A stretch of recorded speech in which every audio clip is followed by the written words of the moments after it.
Hey there, creepy peeps. Welcome to my channel if you're new here, and welcome back if you're returning. It's that time of the month again. No, not that time of the month. Time to go over everything I watched the previous month in August. This video is going to feature a couple of movies that my patrons requested of me. Speaking of patrons, I would love to thank them really quick for supporting my channel. Thank you guys so much. If you want to find out the perks to being a creepy patron peep, one of them includes requesting movies for me to watch. You can follow that link in the description. Okay, so here we are once again in Letterboxd. The link for my Letterboxd is always in the description. If you follow me, I will follow you back because I like to see what you guys think about movies, also like in comparison to like Letterboxd as a whole. But what we need today is my diary. Cool, so we'll just work through some of these really quick. First thing I watched in August is Black is King. It came out and I wanted to watch it because I'm gonna be honest, I don't know if I've ever seen a visual album before. I'm sure it's not a new thing, but it just sounded cool, and it was on Disney Plus, and I have Disney Plus, so I was like, why the hell not? And it was very interesting. I liked it. Then I watched The Pool, which I did a review on actually last week. So if you just check back on my channel, you can find my full thoughts on it. Not so much a fan of The Pool. Good as like a movie night kind of movie with friends where you can kind of like yell at the characters making awful decisions, but if you took it too seriously like I did, this is what you're gonna end up with probably. Then I watched Hamilton again. This again is not accurate. I don't think I definitely didn't log every single time I watched Hamilton. I've seen it like 5 times now, I think, and it's just so good. I love it. I was dog sitting this week, so I just rewatched a lot of stuff just out of boredom. So I watched Tucker and Dale versus Evil. Thank you, computer. I mean, I love this movie. I've seen it. I've logged it 4 times. I've seen it more than that, but I'm terrible at re-logging, guys. I also watched The Addams Family, which is funny because I'll get into the second one up here in a little bit, but I watched the first one. They were on Netflix. They're on Netflix right now, at least in the US, I know for sure. So I rewatched that, love that. And Nightmare Before Christmas because I just wanted to get into the spooky spirit, and that was also, no, I watched that on Disney Plus. I was gonna say it was on Netflix, but that was incorrect information. You guys know how I feel about Nightmare Before Christmas. Do I need to get into that? Not really. Then I watched Maniac and Maniac. The original and the remake. These two were actually requested of me by one of my patrons, Kevin. I had never seen the original 1980 one before, and I've seen the 2012 one with Elijah Wood like 3 or 4 times now. I've seen that one quite a few times. Never had seen this one before. So I mean, I guess I kind of had the benefit of having seen the remake, but what I really like about the remake is that I feel like they make Frank, I feel like especially right in the beginning, he kind of like toes that line of like adorkable and a psychopath, which he is a psychopath 100%, but I feel like he almost just seems like super naive and innocent in the beginning, which makes you like conflicted as the movie goes on.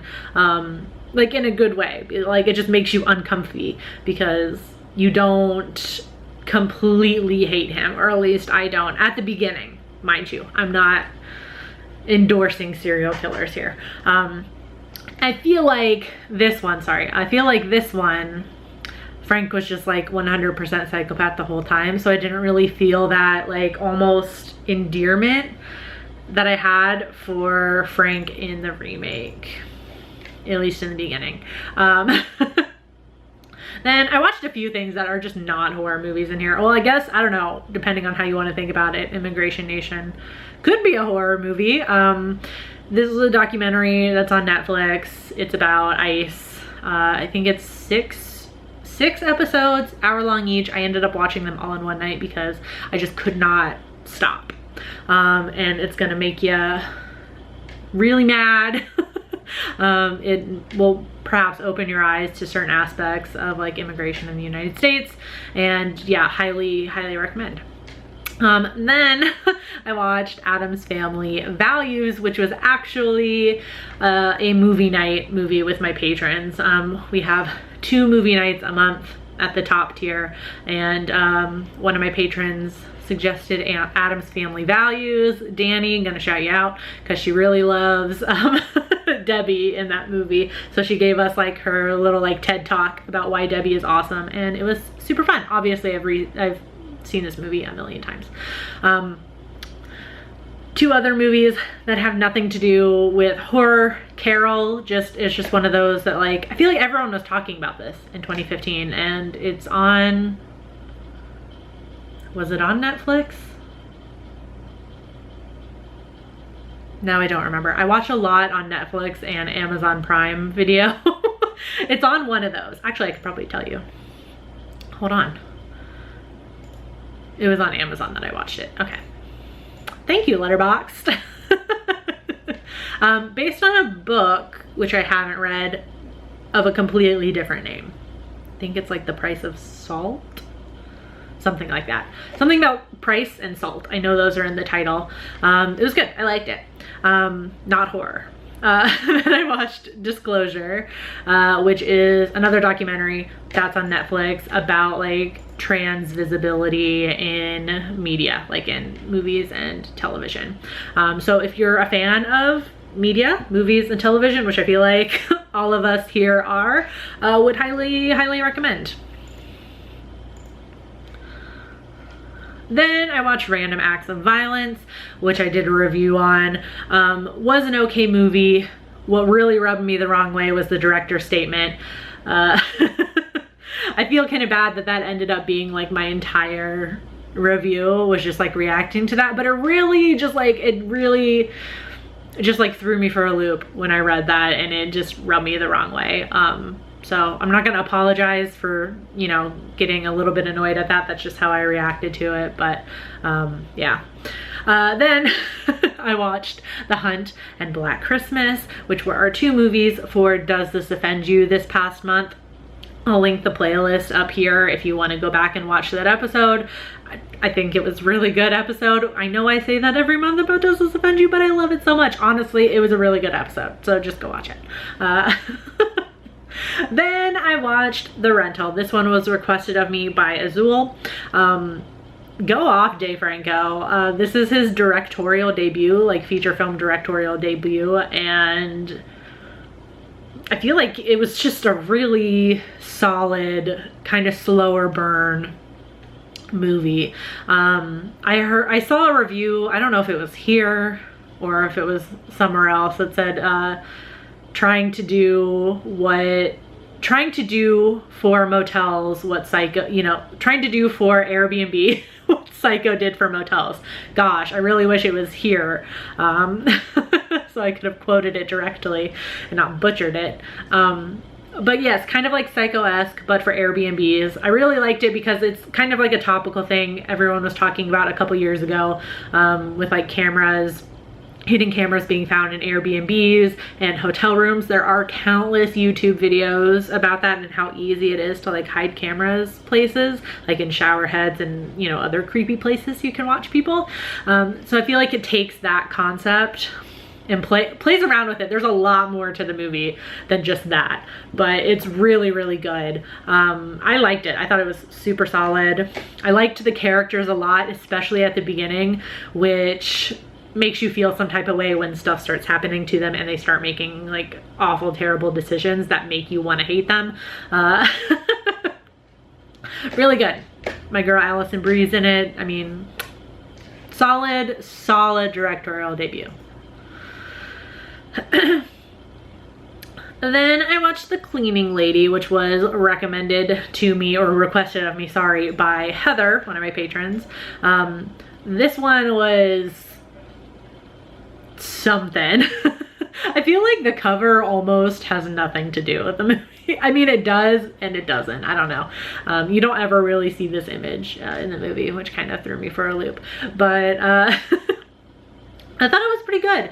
Not like not a new concept, but I mean, what is a new concept anyway? It's like the unique spin that you put on these like recognizable tropes. I mean, it's, you know, like a disfigured person, down on their luck person, and then this like quote unquote normal person is nice to them, and so like the not normal person goes psycho kind of situation. For whatever reason in this movie, like low-key, I just kind of like wanted Shelley to not be creepy right off the bat. I don't know, like I feel like they could have just like eased into it a little bit, because she's just a normal person with burns on her face, you know what I mean? I'm not gonna lie, also, you know, if I told you I'm a little bit tired of like the disfigured person is a psycho thing, because they're treated awful. It's like, it's, you know, it's because they're treated awful by society, so they feel like they become like the other and they're not normal. Also, if I can nitpick one other thing, that it's not my place to get offended over this, but it just made me feel icky and rubbed me the wrong way that the only person of color in this movie is a pedophile. Not sure how I feel about that one. But take that part out, the rest of the movie was pretty solid. Then I watched The Pale Door. I was gonna do a review on it, like just by itself, but I feel like I didn't have, like I gave it 1 star, but I didn't like feel that strongly about it, in even in a negative sense, to make a review of it. So I just kind of, I let it sit. It was not good. Really interesting concept, like a Western with like occult and witch themes, but I feel like doing a period piece on such a tiny budget is, that's tough and that's risky, and you notice it so much more on that tinier budget, like with the setting, and you realize how much like setting and background characters and even costumes make a difference, because for a Western, those were the cleanest clothes I've ever seen on those outlaws. Holy moly. But yeah, it's just, normally having a small budget is not that big of a deal, but I feel like with a period movie, it can become a big deal, and it did in this movie. It just really takes you out of it. Great concept though. I would love to see that done with, like redone with a higher budget for sure. Then I rewatched We Summon the Darkness. I did a movie night with my friend Laura. We did a Netflix party. We watched this first, which is a show. It's like a little like mini series. I didn't realize, like I recommended it, but I didn't realize how short the episodes were. They're only like 10 minutes long, if that each. And I think there was like 7 or 8 of them. So we breezed through it in an hour. So I was like, oh, do you want to watch something else? Yeah, 80 minutes. It just takes you like 80 minutes to get through it. Really interesting shorts, like kind of just almost like a one sentence horror stories kind of. But South Korean, and it's based on like their urban legends and things, which is really cool. So I recommend it if you want something quick to watch. So since we had a whole bunch of extra time, we we're like, well, let's watch something else. So we watched We Summon the Darkness. I liked it a whole lot better the second time around. Now I can't remember what I rated it the first time. I think it was like a 2.5 maybe, or I don't know. 2 or 2.5, I think, the first time I watched it. Liked it a whole lot better the second time. It was a lot more fun watching it with somebody else also, so. Then I watched The Phantom of the Opera. I was reading it for Creepy Book Club, and it just made me want to watch the movie musical so bad, and I've seen this I don't know how many times. I also shelled out the 20 bucks to rent Bill and Ted Face the Music. Huge fan of the first two movies. I used to watch them so much, over and over and over again with my brother back in the day. So of course I was gonna watch this. Is it a perfect movie? No. Does it absolutely pander to the fans of Bill and Ted? Yes, the fuck it does. And you know what? I'm not mad at it. It was silly, it was dumb, which is literally all I expect from a Bill and Ted movie. So I was fine with it. And it has Samara Weaving in it, and I love her, so I thought it was great. Finally, I watched Game of Death, which was requested of me by Scuba Steve. This one, the big word in my brain right now is disappointing. I wanted to like it so badly. The concept, it was kind of like Jumanji meets Belko Experiment, and I was here for it. I thought it was really cool. My problem, which is a problem I have with a lot of movies, they're like, you don't give a fuck about any of these characters. What I think what the movie did, like, they thought they were doing character introductions in the beginning. It's just a whole bunch of like snippets of like Snapchat / like Instagram story-esque type clips, like from a phone. And I don't know if the filmmakers thought that was like appropriate to introduce all the characters, but it just made them all seem like the same person, because you weren't getting any character development with that. You were just seeing them like party at a house. So they all just seem like the same person. Like they have no personalities. And I honestly, I couldn't tell you a single person's name. Like the character names, I couldn't tell you a single person's name. I didn't give a fuck about any of the characters. And there were just some really weird instances where scenes or shots just went on for way too long. Like they just literally dragged it out, like, and just held a shot for way too long, and it killed the pace of this movie for me. Like it just slowed it down.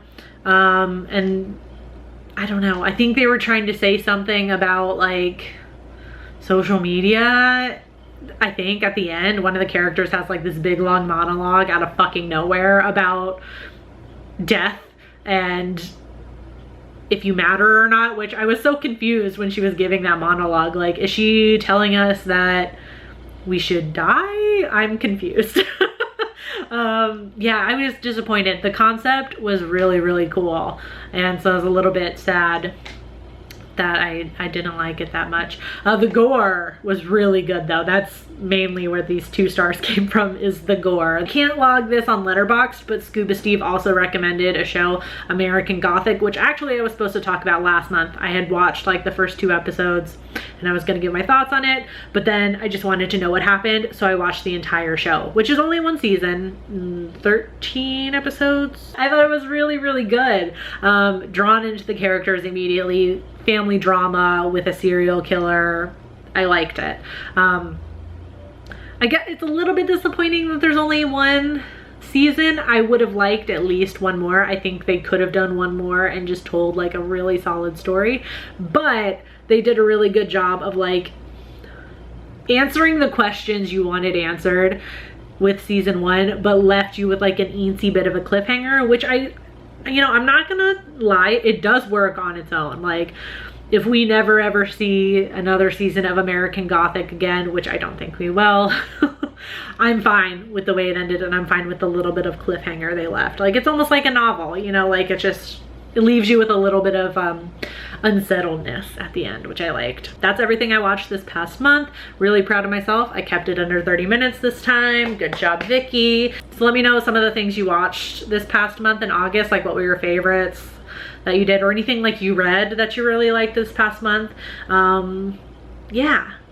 I hope you enjoyed this video. If you did, please give it a thumbs up. Subscribe if you're new here. Become a Creepy Peep today. I post 2 new videos a week. I will talk to you guys very soon. Thank you so much for watching. Until next time, stay strange. Bye.